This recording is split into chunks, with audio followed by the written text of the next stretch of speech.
കേട്ടു. കാവലിൽ പുതിയ തുന്നൽക്കട തുടങ്ങിയിട്ടുണ്ട്. Bombay tailors proprietor Veerubhai. ഒന്ന് പോയി കണ്ടാലോ?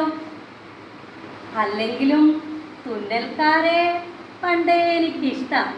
അപ്പൊ നിങ്ങൾ എല്ലാവരും ഈ വരുന്ന 24, 26 തീയതികളിൽ ചവറ കൺവെൻഷൻ സെന്ററിൽ വീരുഭായിയെ കാണാനും മുത്തുമൊഴിയെ കാണാനും കാവലിയിലെ വിശേഷങ്ങൾ അറിയാനും വേണ്ടിയിട്ട് ബോംബെ ടൈലേഴ്സ് നാടക